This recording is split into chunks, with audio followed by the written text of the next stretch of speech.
warahmatullahi wabarakatuh. Yang terhormat Profesor Dr. Agus Salahuddin MSI selaku penguji, Insinyur Ismail MM selaku coach serta moderator, kemudian Bapak Muhammad Rianto S.Farm Apoteker selaku mentor. Sebelumnya, izinkan saya memperkenalkan diri. Nama saya Hajar Simbi Famawati yang merupakan siswa Latsar CPNS golongan 3 angkatan 176 Kabupaten Pasuruan tahun 2020. Saya merupakan penata anestesi yang bertugas di Kamar Operasi RSUD Grati Kabupaten Pasuruan. Dalam kesempatan ini, saya akan mempresentasikan hasil habituasi yang telah saya laksanakan. Kegiatan habituasi yang saya ambil yaitu penandatanganan komitmen sebagai perwujudan kepatuhan hand hygiene bagi petugas kesehatan ruang instalasi bedah RSUD Grati. Gagasan ini merupakan salah satu upaya untuk meningkatkan kepatuhan petugas kesehatan di ruang instalasi bedah dalam memberikan pelayanan kepada pasien, khususnya pasien yang akan menjalani tindakan anestesi atau pembedahan. Dalam memberikan pelayanan anestesi dan pembedahan, tenaga kesehatan harus memperhatikan tingkat kebersihan dan keselamatan baik alat, prosedur, ataupun tenaga kesehatan itu sendiri. Salah satu hal yang wajib dikerjakan adalah hand hygiene. Hand hygiene yang digunakan dalam konteks ini adalah hand hygiene dengan 6 langkah. Menurut WHO, hand hygiene adalah kegiatan untuk membersihkan tangan. Sebelum adanya gagasan, pelaksanaan kegiatan hand hygiene tidak sesuai SOP. Habituasi saya ini bertujuan untuk meningkatkan kepatuhan hand hygiene bagi petugas kesehatan ruang instalasi bedah.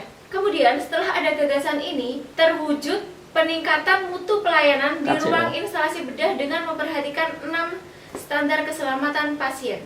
Pelaksanaan kegiatan aktualisasi ini telah dirancang dalam matriks kegiatan aktualisasi. Dalam matriks kegiatan aktualisasi ini terdapat 12 kegiatan yang saya kerjakan.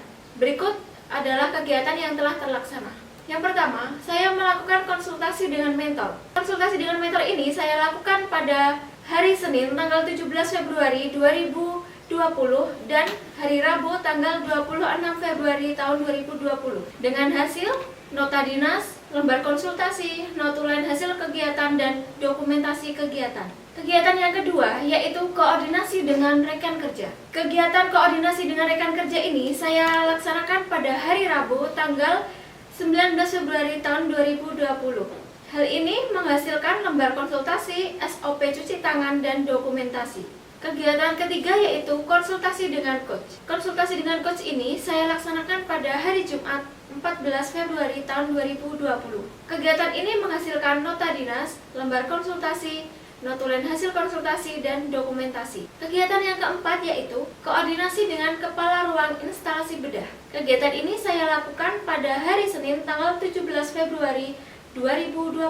Pada kegiatan ini menghasilkan notulen hasil konsultasi dan dokumentasi kegiatan. Kemudian kegiatan kelima yaitu pengamatan awal terhadap petugas instalasi bedah yang sedang melakukan hand hygiene. Kegiatan ini saya laksanakan pada hari Senin tanggal 24 Februari tahun 2020. Ini menghasilkan lembar observasi dan dokumentasi kegiatan. Kegiatan ke-6 yaitu membuat desain penandatanganan komitmen menggunakan X-Banner. Desain ini saya susun pada hari Sabtu 21 Februari 2020 dengan hasil desain X-Banner. Kegiatan selanjutnya yaitu menyediakan media, alat, dan bahan. Media, alat, dan bahan ini saya sediakan pada hari Kamis 27 Februari 2020 dengan dokumentasi kegiatan. Kegiatan ke-8 yaitu sosialisasi kepada tim ruang instalasi bedah. Sosialisasi ini saya lakukan pada tanggal 27 Februari 2020. Pada sosialisasi ini menghasilkan notulen dan dokumentasi kegiatan dengan lampiran, undangan, materi sosialisasi, dan daftar hadir. Kegiatan ke-9 yaitu penandatanganan komitmen pelaksanaan hand hygiene. Kegiatan ini saya lakukan pada hari Jumat 28 Februari 2020. Ini menghasilkan beberapa hasil yaitu adanya dokumentasi kegiatan dan daftar hadir. Kegiatan ke-10 yaitu menyusun jadwal PIC untuk supervisi sesama teman. Kegiatan ini saya lakukan pada tanggal 2 Maret 2020 dan menghasilkan PIC serta jadwal PIC. Kegiatan 11 yaitu melakukan supervisi terhadap petugas kesehatan yang melakukan hand hygiene sesudah dilaksanakan sosialisasi. Hal ini saya lakukan pada hari Selasa tanggal 3 Maret 2020 sampai dengan hari Jumat tanggal 7 Maret 2020. Kegiatan ini menghasilkan lembar observasi dan dokumentasi kegiatan. Kegiatan ke-12 yaitu menyusun laporan hasil kegiatan aktualisasi atau habituasi. Kegiatan ini saya lakukan pada hari Rabu 4 Maret tahun 2020 sampai dengan hari Jumat 13 Maret 2020 dengan hasil jurnal kegiatan. Berikut saya tampilkan perbandingan kondisi sebelum dan sesudah dilaksanakan aktualisasi. Yang pertama, sebelum dilakukan kegiatan, tenaga kesehatan instalasi bedah RSUD Grati masih kurang kesadaran untuk melakukan hand hygiene sesuai dengan SOP. Kemudian setelah dilakukan kegiatan, yaitu terjadi peningkatan kesadaran tenaga kesehatan instalasi bedah RSUD Grati dalam melaksanakan hand hygiene sesuai dengan SOP.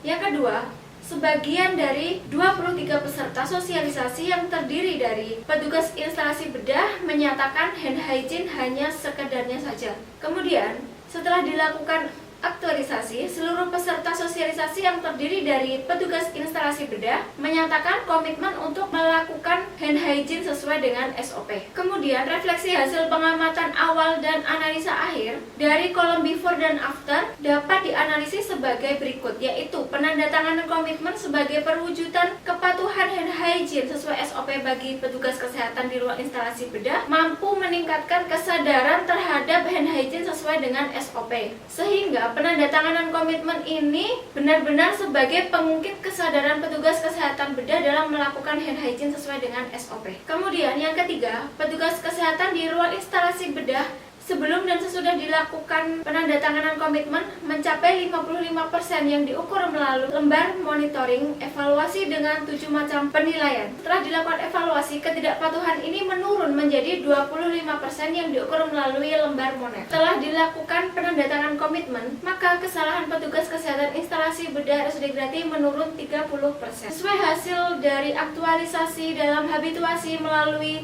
kegiatan 1 sampai dengan kegiatan 12, maka dapat diperoleh simpulan sebagai berikut. Yang pertama, sebagaimana dengan tujuan akhir aktualisasi ini, yaitu peningkatan kepatuhan petugas kesehatan di ruang instalasi bedah dalam melaksanakan hand hygiene sesuai dengan SOP, maka penandatanganan komitmen mampu meningkatkan kepatuhan bagi petugas kesehatan instalasi bedah RSUD Grati. Yang kedua, sesuai pengamatan dari sebelum adanya gagasan dan evaluasi setelah ada gagasan, maka dapat dirumuskan bahwa gagasan penandatanganan komitmen hand hygiene sesuai dengan SOP di RSUD Grati benar-benar memiliki asas manfaat menciptakan kesadaran petugas kesehatan di ruang instalasi bedah dalam melaksanakan hand hygiene sesuai dengan SOP, serta meningkatkan kepercayaan pelayanan publik di RSUD Grati khususnya di ruang instalasi bedah. Yang ketiga, dari kolom before dan after dapat dianalisis sebagai berikut, yaitu penandatanganan komitmen sebagai perwujudan kepatuhan hand hygiene sesuai SOP bagi petugas kesehatan di ruang instalasi bedah mampu meningkatkan kesadaran terhadap hand hygiene sesuai dengan SOP, sehingga penandatanganan komitmen benar-benar sebagai pengungkit kesadaran petugas instalasi bedah dalam melakukan hand hygiene sesuai dengan SOP. Dari hasil simpulan yang dimaksud, penulis dapat menyarankan sebagai berikut. Yang pertama, perlu dilanjutkan oleh semua petugas instalasi bedah RSUD Grati dalam memegang teguh komitmennya untuk senantiasa melakukan hand hygiene sesuai dengan SOP. Yang kedua, perlu ditindaklanjuti oleh tim penanganan PPI RSUD Grati bersama peserta bahwa untuk mengembangkan inovasi penandatanganan komitmen hand hygiene agar seluruh petugas kesehatan di RSUD Grati untuk mau melaksanakan hand hygiene sesuai dengan SOP. Yang ketiga, pentingnya gagasan penulis berupa penandatanganan komitmen di RSUD Grati mengharap kepada mentor untuk disampaikan kepada Dinas Kesehatan Kabupaten Pasuruan tahun 2020 menjadi program inovatif pelayanan masyarakat di Kabupaten Pasuruan untuk dipromosikan ke seluruh masyarakat di Kabupaten Pasuruan. Sekian presentasi dari saya. Selanjutnya saya mohon untuk penguji, coach, dan mentor untuk memberikan perbaikan, saran, dan masukan. Waktu saya kembalikan ke moderator. Wassalamualaikum warahmatullahi wabarakatuh.